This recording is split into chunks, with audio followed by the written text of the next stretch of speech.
Hello my dear students, this is Shady Elkassas, and today we're going to discuss the constantly accelerated motion. As I promised you, we are going to derive these equations together in order to understand where did they come from and how we're going to apply them in real problems. The constantly accelerated motion is a very important concept that should be discussed and understood in order to describe the one-dimensional motion and the two-dimensional motion, and also the rotational motion that you're going to study in grade 11, inshallah. Constantly accelerated motion is the motion under a constant acceleration. So if there is a falling object like this one, this ball basically is falling in vacuum, and this is one of the most important conditions of a free fall motion. So if there is an object that is falling in a vacuum, the object will be accelerating constantly, which means that each second the velocity of this ball is going to increase uniformly or constantly. So in each second this object will gain about 9.8 meters per second. This 9.8 meters per second is the constant acceleration. So the 9.8 meters per second. So each second the object will gain about 9.8 meters per second. At t0 the velocity was 0, and then t1 the velocity was 9.8 meters per second. At t2 the velocity was 19.6 meters per second. At t3 the velocity was 29.4 meter per second, and so on. If you calculated the acceleration between any time interval, you will find it is constant. It will be 9.8 meters per second square. For sure that you are going to use this rule in order to calculate this acceleration. It is Vf minus Vi divided by delta t. You'll find that it is constant, 9.8 meters per second square. We explained why it is always negative. Just to remind you, if the object is falling, so it is going down, which means that the height is decreasing. That's why it is negative. If you are throwing an object upward, the velocity will be decreasing each second. That's why it's also a negative acceleration. I do believe that you remember Felix's fall. Constantly accelerated object was the basic idea behind calculating the fall of Felix, and it was very important to use these ideas in order to identify the basic physical quantities affected his fall. What are the physical quantities that we need? We need 5 basic quantities to describe the constantly accelerated motion. First of all, we need displacement. That could be delta x or delta y. We need time, delta t. We need initial velocity. We need final velocity, and finally we need acceleration. So those are 5 basic quantities that we need in order to describe this type of motion. This table will help you to remember these quantities. So the physical quantities, it is displacement, which is delta x or delta y. Delta x if you are moving constantly horizontally, and delta y if you are falling, or an object is falling, or the object is moving vertically. This is the displacement, and then displacement, this is the symbol, and the unit could be meters or kilometers. Then we need the velocity initial, or initial velocity. The initial velocity is Vi, which is meters per second or kilometers per hour. We need final velocity, which is Vf. It is also meters per second, kilometers per hour. We need time, which is delta t. Time could be in seconds or could be in hours. And finally you need the acceleration, which is a. Acceleration is meters per second square, this is the unit, or kilometers per hour square. These are the physical quantities that you are going to know and that you are going to calculate, and this is the goal of this lesson.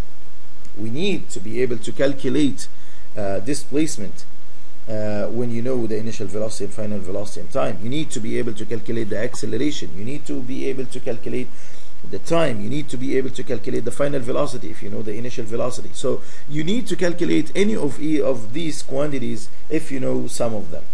So in order to calculate them, we developed 4 basic equations. We call them the kinematic equations. Kinematic means motion, or it came basically from motion. Kinematics equation,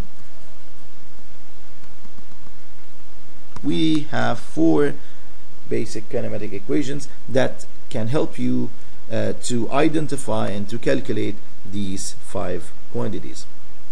The 4 kinematic equations can be written in this form: delta x Vf delta x Vf square. Delta x equals half Vi plus Vf delta t. Vf is equal to Vi plus A delta t. Delta x is equal to Vi delta t plus half A delta t square, and finally Vf square is equal to Vi square plus 2A delta x. You have to take this in your consideration, that delta x could be delta y if you are talking about a free fall or a falling object that is taking the y direction. These are the 4 kinematic equations that you are going to use to solve problems. Before applying these problems and before memorizing them, I don't believe in memorization. That's why I really encourage you to derive these equations yourself and to know why these equations are having these forms. Because if you dependent on the logic of the derivations, you are going to memorize them for a long time, and you are going, basically, if the logic is not going to let you down, but memory sometimes it let us down. So let's derive the first equation. The first 2 equations are the easiest ones because they came from the basic equations of the velocity, the average velocity, and the acceleration. Average velocity, as you remember, it is delta x or delta y over delta t, and the acceleration is Vf minus Vi over delta t. So if you do remember the formula, it is V average is equal to delta x divided by delta t, and acceleration is equal to Vf minus Vi over delta t. This equation is the first one, and this equation is the second one. But we need to know, we need to make some very small changes using your ideas about the math, so you can to these equations. For example, we know that the average velocity, it's an average, it is initial and final, and in order to get an average of any quantity, you need to add them divided by their numbers. So Vi plus Vf divided by 2, which is the number of velocities. Like if you have 2 quizzes, one of them is 15. I know that you wish that. and you have another one that is 8. So 15 plus 8 divided by 2 quizzes, this is the average of the 2 quizzes.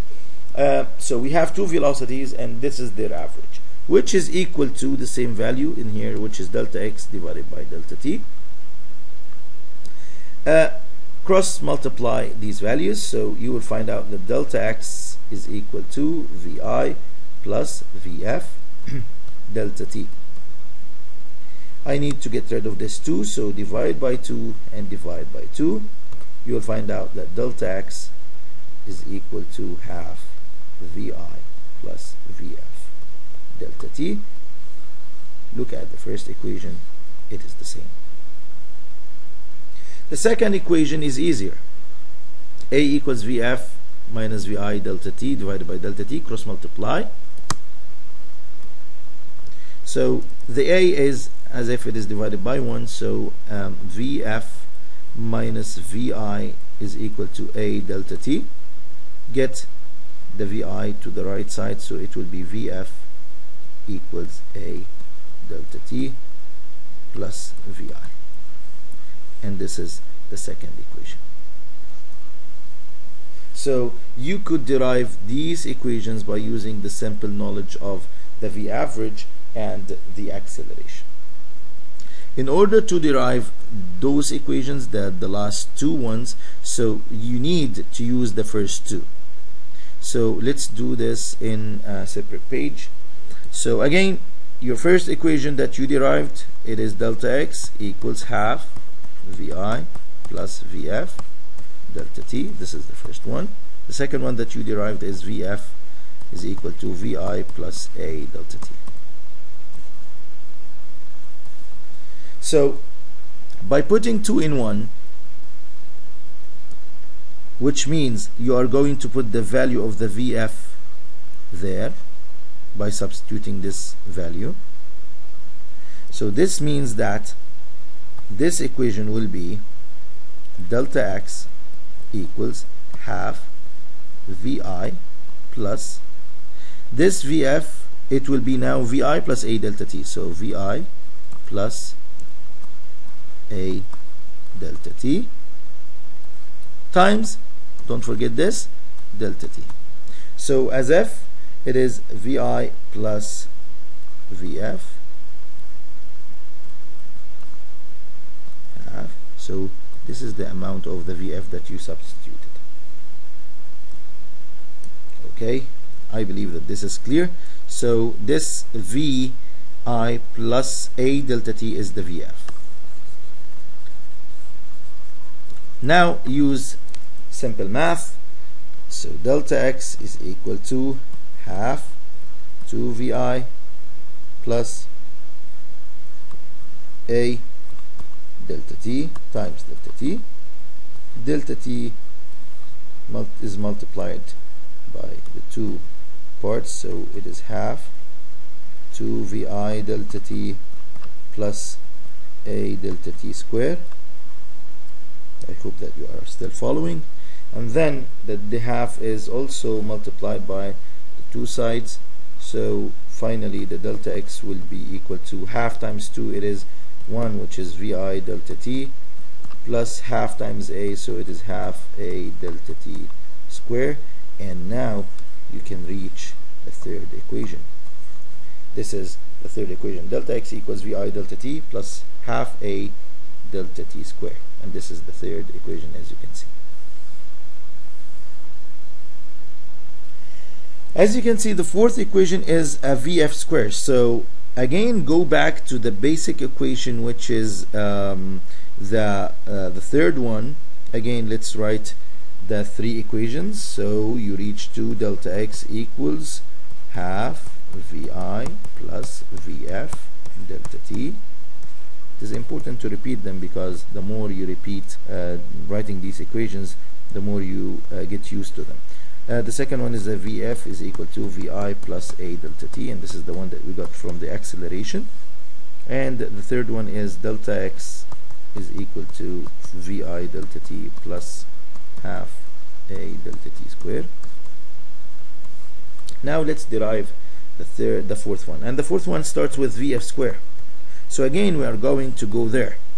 VF, let's make this equation, which is the 2. So by squaring this value, this equation, which is 2, so you are going to make it VF squared is equal to VI plus A delta T whole square. By squaring this, you have to square also this value. I just want to remind you how to square such an equation. If you have x and y and they are squared, so it is square the first, x2 x squared, plus square the second, which is y squared, and the third is 2xy, which is 2 times the first times the second. The same we are going to do here. So square the first, which is vi squared, square the second, which is a square delta t squared, and then plus 2 vi the first times the second a delta t. So continue vi squared plus a squared plus delta t squared. I need to take 2a as a common factor. If you have taken 2a from here, so you have taken 2, this means that you divided by 2 again, so this will be half. If you have taken 2 from this is times 1. If you have taken 2 from this side, this means that you divided by 2, so it will be half a, not a squared because you have taken already a outside, delta t squared, plus you have taken 2 outside, vi, you have taken one of the a's, it will be delta t. Look carefully here. Vi delta t plus half a delta t square. Does it remind you of something? Look at this. It is the same equation here. Vi delta t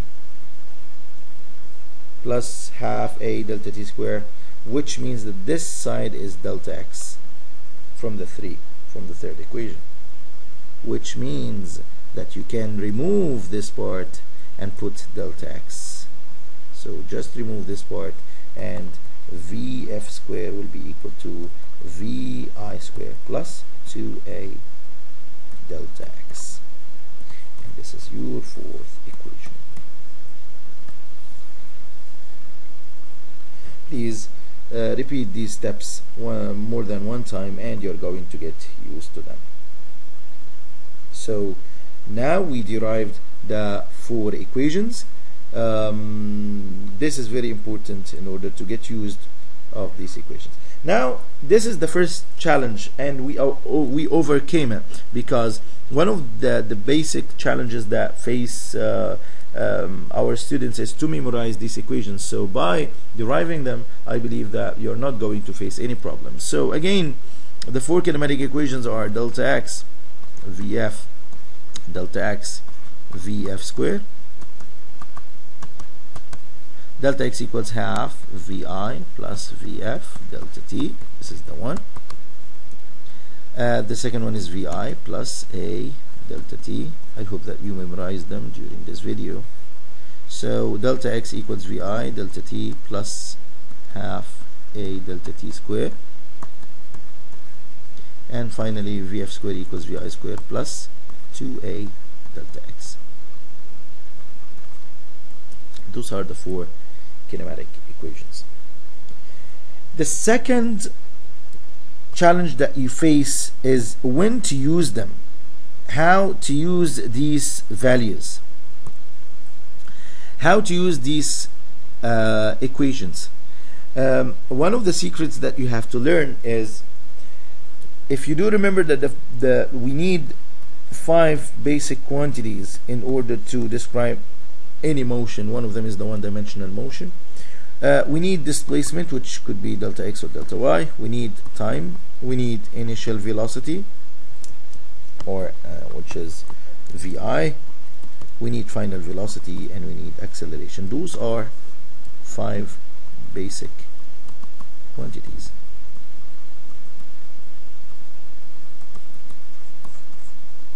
These 5 basic quantities is the secret key to solve or to choose these problems. So if I have a problem, which equation I have to use? Look carefully to the first equation. You'll find out that we have 4 physical quantities only: delta x, vi, vf, and delta t, and we have one missing, which is, I can hear you, acceleration. Excellent. So we don't have an acceleration by any means. Look at the second one. Again, we have 4: vf, vi, a, and delta t. There's something missing. What is it? I can hear you. Did you figure it out? Yes, exactly. It is, we don't have delta x.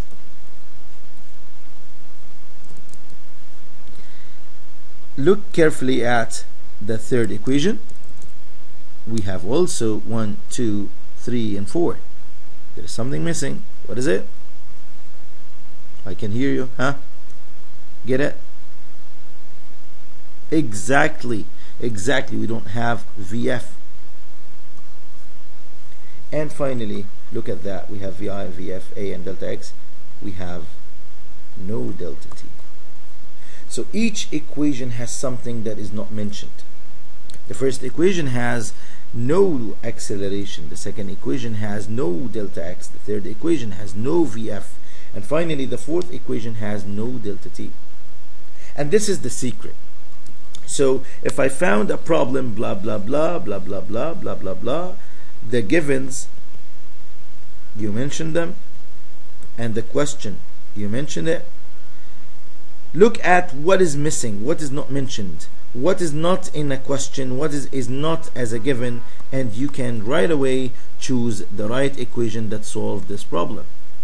Let's have an example. Look at that. A car accelerates uniformly. This is the first given. This means that you have to use one of the kinematic equations. Once you find uniformly, or accelerating with a uniform rate, or uniform or increasing uniformly or constantly, this means that you are dealing with a constantly accelerated object. So a car accelerates uniformly from rest, which means vi is equal to 0 to a speed of 6.6 meters per second, which is vf. In 6.5 seconds, which is delta t, find what? Find the distance, which is delta x. The car is moving horizontally, so it's a delta x, not a delta y. Look at that. Your givens are vi, you have also vf, you have also delta t, and the question is to find delta x, to find delta x. What is not mentioned by any means in this problem? Could you figure it out? It is the acceleration. We don't have any acceleration. It is not mentioned by any means in the problem, which means that it is not mentioned in the given, it is not mentioned in the question. So we can right away choose the equation that has no acceleration, which is this one. Delta x equals half vi plus vf times delta t. So it solved the problem. So I knew now that it is this amazing equation, that is delta x is equal to half vi plus vf delta t. It has no acceleration, so I won't face any. Let's solve it. Delta x, I need it. Half vi is 0, v 6.6 times delta t, which is 6.5, and finish your problem. Delta x is equal to half times 6.6 times 6.5, and find the value in meters. You are done. Let's have some other practices. A car with initial speed 6.5 meters per second, so this is vi. At a uniform rate, this means that you have to use one of the 4 kinematic equations, of 0.9 meters per second square. Meters per second square. This is what? This is acceleration. Find the final speed. I need the vf and the displacement, and then delta x. So this is the first question. So you need to stop here and then find this. So your givens will be VI, acceleration, and time, you missed it, delta t,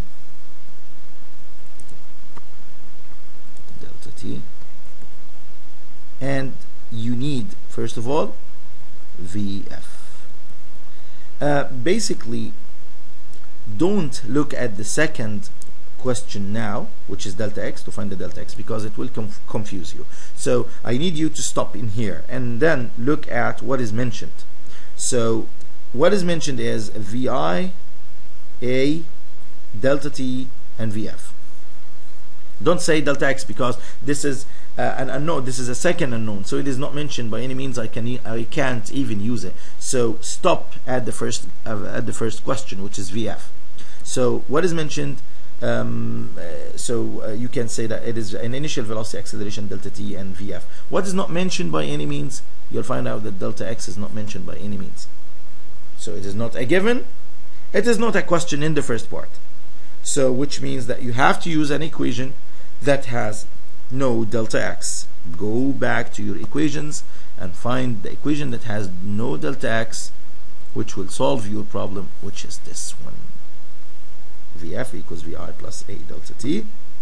Go back and find it. So delta, so VF equals VI plus A delta t.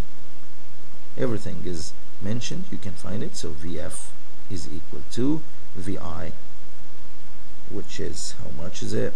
It is 6.5 plus A, which is 0.92 times T, which is 3.6. So 6.5 plus this number. Find your VF in meters per second. Now you can find delta x. If you figured out, you can basically, everything is mentioned, so you can use any equation that has a delta x. So because VI is now mentioned, acceleration is mentioned, delta t is mentioned, VF is mentioned, use any equation that has a delta x and you can solve this problem. So use any equation except this one, because it won't help you because it has no delta x. You need an equation that has a delta x and it can be solved. So you can identify this one, you can also use this one, and you can use this one. Let's use the first one. So delta x is equal to half VI plus VF times delta t. Everything is mentioned, so you'll not face any problem. Delta x is equal to half VI is 6.5. Now you got a VF, which is this number that you got, times delta t, which is 3.6, and find your displacement in meters. And you found it. Let's solve this one. A car starts from rest, VI, travels from 5.45 seconds, which is delta t. At constant acceleration, you have to use one of the four kinematic equations of negative 1.5 meters per second squared. This is the acceleration, which is negative. What is the final speed? Stop here a little bit. I need the VF. So focus here. Don't read. Focus here. What VI is mentioned, delta t is mentioned, acceleration is mentioned, VF is mentioned. What is not mentioned? Delta x. So delta x is not mentioned by any means. I have to use an equation that has no delta x, which is the second equation. So use the second equation to solve the first part of this problem. The second equation will be VF equals VI plus A delta t, and then find your VF. After finding your VF, how far? I need the delta x. So you can now also write this problem, or you can solve this problem using any equation that has a delta x. A driver of a car traveling, also this is VI, causing a uniform acceleration. You have to use one of the kinematic equations, negative 2 meters per second squared, which is an acceleration. How long? I need the time. So I need the time. So what is mentioned? It is the VI is mentioned. Acceleration is mentioned. Let's write them. VI is mentioned. Acceleration is mentioned. I need the delta t, which is mentioned. How long does it take to accelerate to a final speed? VF is mentioned. What is not mentioned also, it is delta x, so you are going to use the second equation. We need to explore one of the questions that has the fourth, or that uses the fourth equation. If you do remember that the fourth equation had no, do you remember, had no delta t, right? So for example, let's read this problem. Where is it? Where is it? Where is it? Let's go down. Okay, and here we are. Find the velocity after so this is in a sample problem. No, we need one from the scratch. Retrieve this number 4.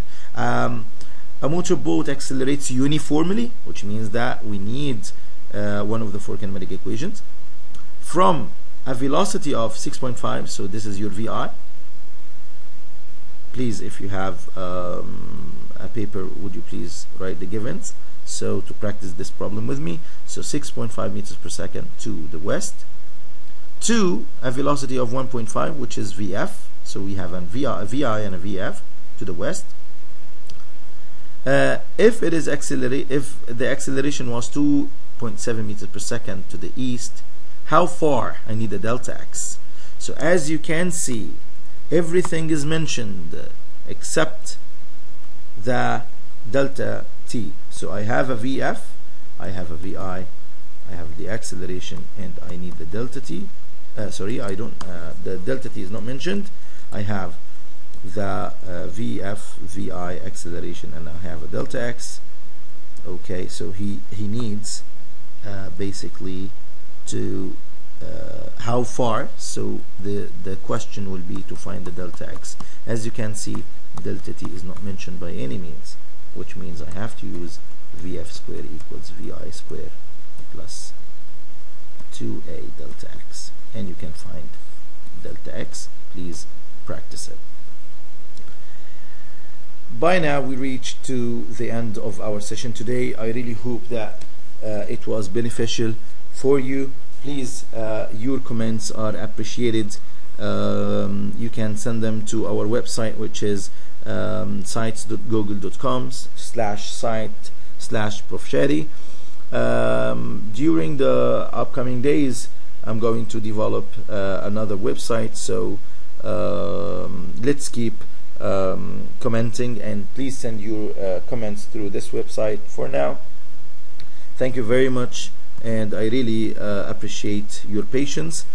Please try to practice these problems, try to derive these equations, and hope to see you again. Thank you very much. Bye bye.